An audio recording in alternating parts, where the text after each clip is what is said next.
Assalamualaikum warahmatullahi wabarakatuh. Selamat sore. Saya ucapkan kepada dosen pengampu kuliah MSDM Internasional dan juga teman-teman. Di sini saya akan memaparkan hasil review jurnal internasional saya yang bertemakan Sociocultural Factor and Antecedent of Cross-Culture Adaptation in Expatriate International Student and Migrant Review. Untuk latar belakang dari jurnal tersebut adalah di era mobilitas internasional adalah hal yang sudah biasa. Orang-orang yang berada di luar negeri, baik tinggal, belajar maupun bekerja, tidak hanya beradaptasi dengan budaya asing, akan tetapi membutuhkan waktu yang lama untuk mengenal budaya di luar negeri. Pembagian ruang ini kadang-kala menimbulkan konflik, yaitu konflik antar budaya yang bisa dihilangkan apabila kita memiliki kesadaran dan memahami budaya yang dimiliki orang lain. Tidak lepas dari budaya migran atau mahasiswa yang datang di suatu negara tertentu atau merantau, itu pastinya memiliki budaya atau karakteristik di negara tersebut gitu. Kita sebagai migran, pekerja, ataupun mahasiswa yang berkunjung di negara tersebut, pastinya kita memiliki pembelajaran budaya atau adaptasi budaya. Bagaimana sih untuk kedepannya mempelajari budaya tersebut gitu. Untuk tujuan penelitian ini yaitu menganalisis di dalam jurnal tersebut menegaskan bahwa terdapat 3 bidang khusus yaitu ekspatriat, migran, dan mahasiswa internasional, dan di antara ketiga elemen tersebut memiliki kecenderungan yang amat berbeda. Nah, untuk ekspatriat, migran, dan mahasiswa sendiri ternyata melatar belakang hal tersebut itu memiliki ciri khas berbeda. Bagaimana sih kemudian migran tersebut datang di suatu negara dengan posisi sebagai mahasiswa atau pendatang ataupun migran yang tinggal di sana. Tidak semua migran itu memiliki kesamaan dalam beradaptasi. Kemudian adaptasi lintas budaya. Model adaptasi lintas budaya ini memandang adaptasi sebagai fenomena dimensi. Yang pertama, adaptasi sosial budaya mengacu kepada perilaku dan mampu mencapai tujuan seseorang dalam budaya baru. Hal tersebut dapat diperoleh proses pembelajaran budaya. Nah, untuk adaptasi lintas budaya tersendiri memiliki sisi dampak positif yang apabila kita mau mempelajari karakteristik orang tersebut, bagaimana sih kemudian cara hidup di negara tersebut, bagaimana memahami cara atau gaya hidupnya gitu. Kemudian apa universal tentang adaptasi lintas budaya sendiri? Ada beberapa faktor yang bersifat universal. Pola pengaruhnya dalam proses adaptatif berbeda sebagai fungsi dari tujuan perpindahan. Mengenai siapa yang pindah, berasal dari negara mana, ke negara apa, dan dalam keadaan yang seperti apa. Nah, untuk adaptasi lintas budaya tersebut ini memiliki ciri khas tersendiri. Apabila seseorang pindah ke negara orang lain atau migran, dengan tujuannya itu seperti apa? Apakah dia memang migrasi dari negaranya, misalkan di 2018 itu terjadi peperangan antara 7 negara yang mengungsi di Indonesia, seperti negara Afghanistan, Iran, dan Somalia. Nah, untuk kasus 2008 itu terjadi di Sidoarjo, khususnya buat warga lokal itu menolak adanya migran atau pendatang yang itu notabene dari peperangan gitu. Nanti takutnya dampak dari EF tersebut akan berimpak kepada kita gitu.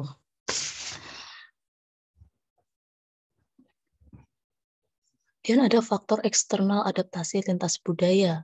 Untuk yang pertama, transisi dalam konteks taksonomi wisatawan antar budaya. Untuk taksonomi sendiri itu bisa diidentifikasikan oleh objek.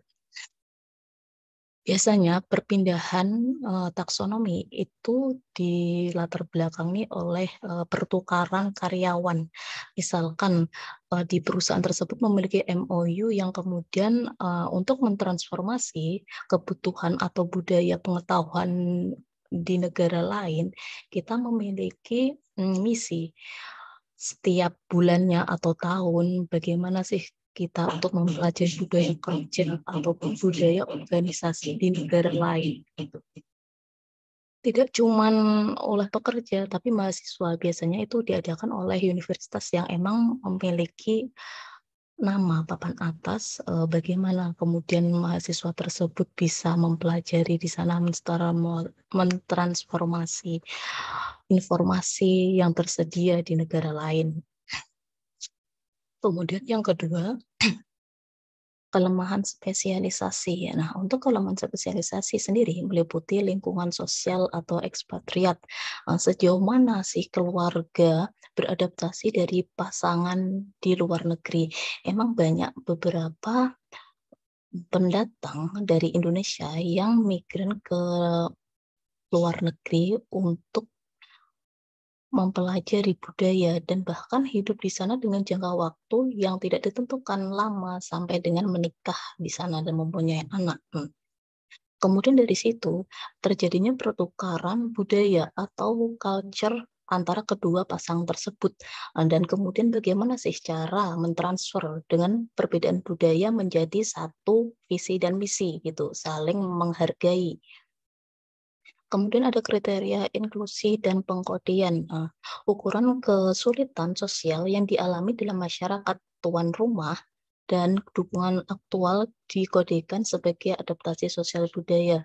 Nah, kalau kita sebagai pendatang di misalkan negara Amerika, apakah kemudian kita menjadi tuan rumah yang baik bagi pendatang? Bagaimana sih untuk menyikapi hal tersebut agar pendatang atau imigran, pekerja, mahasiswa nyaman dengan lingkungan kita?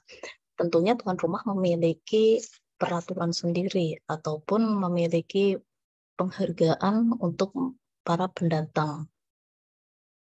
Kemudian ada faktor sosial budaya sebagai anteseden lintas budaya. Yang pertama ada adaptasi sosial budaya dan psikologis. Ketidaksesuaian pasangan dianggap sebagai salah satu alasan utama berakhirnya penugasan di luar negeri secara prematur dan gejala negatif yang dimanifestasikan oleh pasangan. Yang kedua, anteseden adaptasi terkait pembelajaran budaya, yaitu jarak budaya dan sosial interaksi. Dengan adanya adaptasi terkait pembelajaran budaya, biasanya kalau dari Indonesia sendiri mempunyai kriteria tertentu. Bagaimana sih mahasiswa yang kemudian akan ditransfer ke sana, apakah memiliki background ataupun sisi yang positif, dan kemudian dapat menerima dari kalangan informasi atau budaya yang ibaratnya culture shock, takutnya dianya nggak bisa gitu menerima atau memiliki kontrol ketika memprediksi aspek-aspek ini. Kemudian ada stres dan korelasi terkait mengatasi dukungan sosial dan stres. Nah, dari efek dukungan organisasi dipelajari efek dari dukungan organisasi umum atau dukungan keluarga yang menunjukkan fokus praktis penelitian ekspatriat.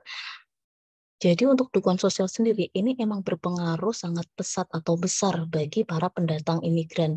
Apabila sebagai tuan rumah kita menyediakan layanan ataupun memberi dukungan kepada migrasi dengan memberikan amanat atau memberikan dukungan, bahwasanya tersebut akan berpengaruh positif terhadap migran, dan dari situ kemudian timbulnya ide-ide ataupun gagasan dari migran karena dia merasa senang dan tidak terlindas. Kemudian ada korelasi terkait keluarga dari populasi sasaran membuat mereka cenderung tidak didampingi oleh keluarga mereka selama di luar negeri dan lebih cenderung berada di bawah pengaruh sosial lainnya. Nah, korelasi terkait keluarga, emang keluarga itu berpengaruh dominan terhadap budaya kita, terhadap pola pikir kita, bagaimana sih dulunya kita diasuh gitu.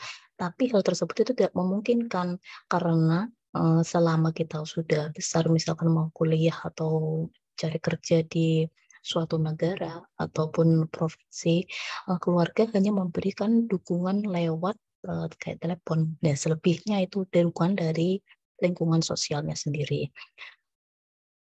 Yang kemudian ada faktor anteseden adaptasi lintas budaya tingkat makro. Nah, untuk tingkat makro sendiri, ini biasanya bergantung kepada ideologi dan sikap terhadap imigran yang mendominasi masyarakat tuan rumah, kebijakan imigrasi tingkat negara, dan faktor konteks politik lainnya.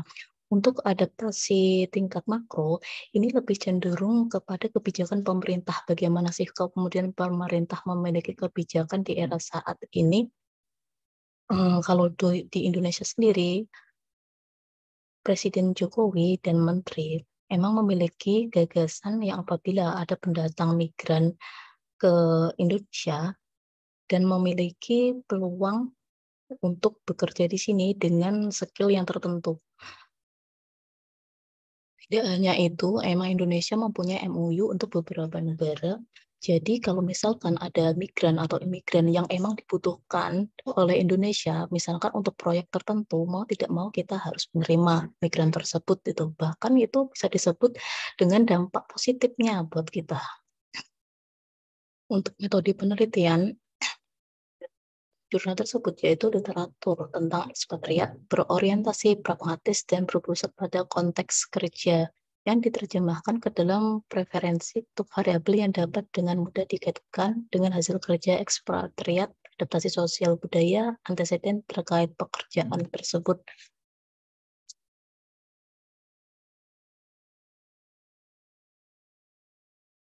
Terima kasih kepada dosen pengampu mata kuliah MSDM Internasional dan teman-teman yang sudah menyaksikan video ini. Kurang lebihnya saya mohon maaf, saya akhiri dengan wabillahi taufiq wal hidayah. Wassalamualaikum warahmatullahi wabarakatuh.